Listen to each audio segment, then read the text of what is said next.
All right, so let's dive into media queries. So just to recap from like 2 seconds ago, media queries are the main mechanism that we can use to make a responsive website, to restyle things or remove things, show and hide, change their sizes, go from a row to a column, whatever the style changes are, based upon an attribute of the browser, whether it's the width of the viewport or the height or the orientation of your screen.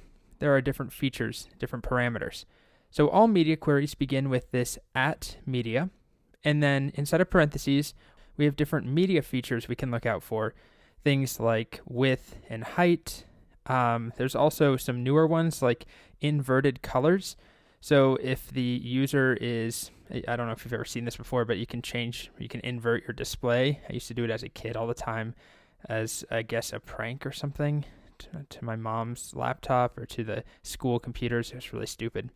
Anyway, you can style things differently based upon, light level. That one actually makes sense. The light level of the environment. So this is still not fully supported. It says added in media queries level 5. Any of those that say level 5 are still going to have very spotty, if any, support at all. But one day, you'll be able to style things differently depending on the light level in the environment. It's kind of interesting. Anyway, the most commonly used ones are definitely width, sometimes height, things like orientation, if we're in landscape or portrait, but we're going to focus on width for now.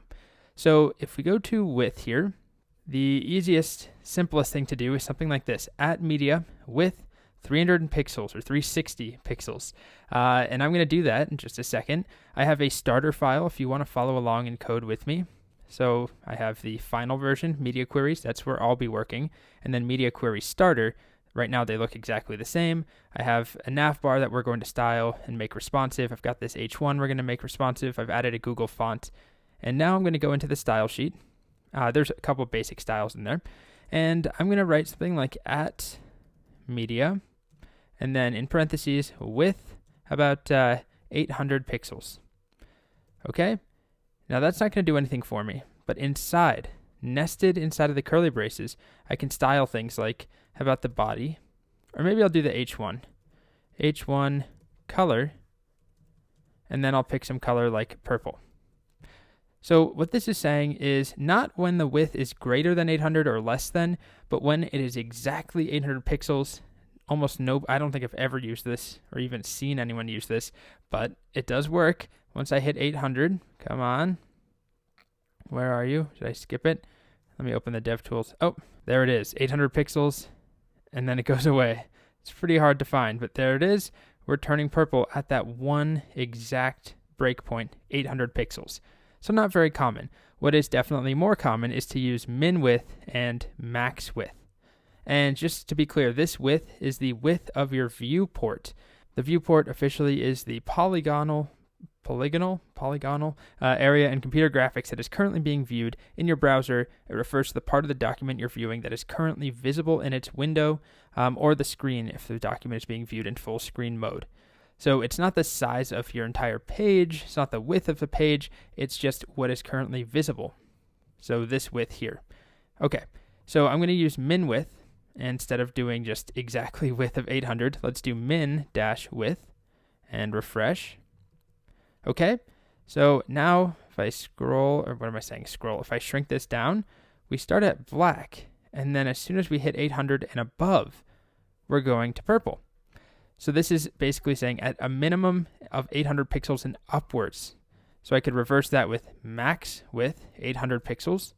So now we're going to have purple up to a maximum width of 800 pixels. There we go. All right.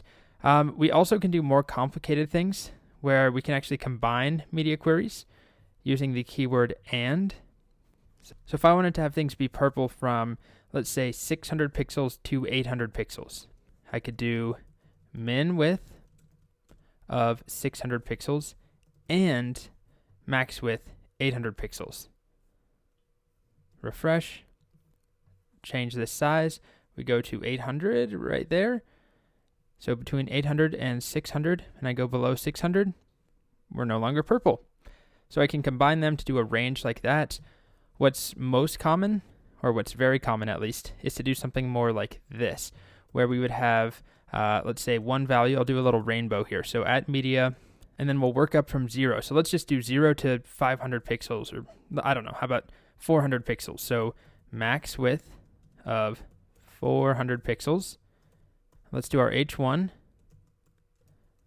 and then we'll do color is red, and we can also have multiple selectors and rule sets in here. So I've only been doing an H1, but I could do something else here, and they all will only apply based upon this media query. So the color will be red up to 400 pixels, which I actually can't get to in this browser, but if I open up the DevTools, shrink that down, there you go, we're at, what, 360 by 640? So let's do maybe 500 pixel jumps. All right, then I could have another one come in here, and this time I'll go up to about 1,000 pixels. Let's go with orange. So let's see what happens now. Get out of there, refresh the page. We're just constantly orange. Well, not always, but from 500 and up. And even when I'm smaller than 500, if I open this again, what am I here? 360 by 640. So I should be red, right? But I'm not. Why is that happening? Because of the order things are written in.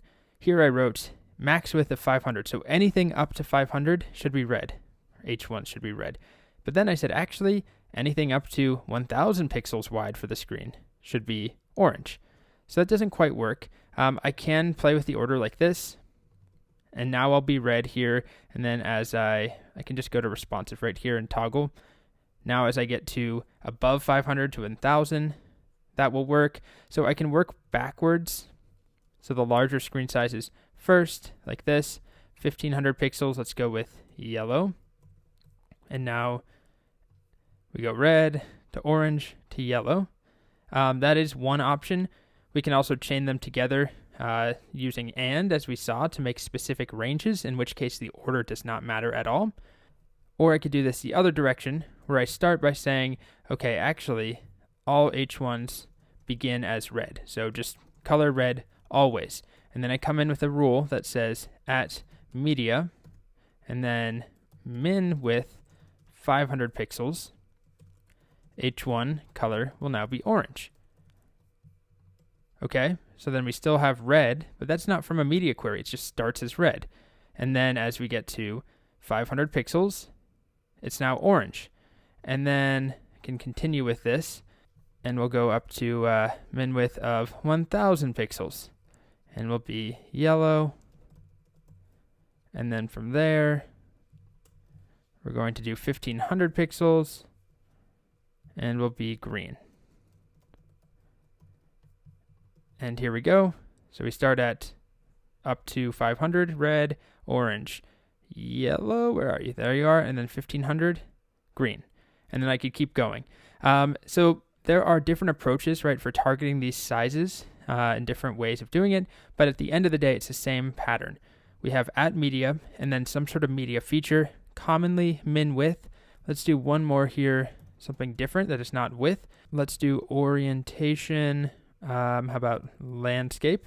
So when we are in landscape, what should we do that will be obvious? How about body, and then background color, if I can spell that, will be magenta.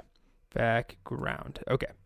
Okay, so I'll refresh here, and then I'm going to just go to, in the DevTools, once again, if you don't know how to get here, you click that button in the Chrome DevTools, and I'm going to go to, I don't know, how about an iPhone? So I'm in portrait right now, but I can rotate by clicking this, and now I'm in landscape, and I get that magenta background. So just another media feature. But most commonly, we're doing things like width. But just remember, there are quite a few others. Some of them are standardized across browsers, some are a little bit newer and not quite usable, but on the horizon, but they all follow this pattern. All right, so in the next video, we'll get more practice, and we'll actually play around by making a responsive nav bar. Nothing crazy, but we'll build upon what we just learned.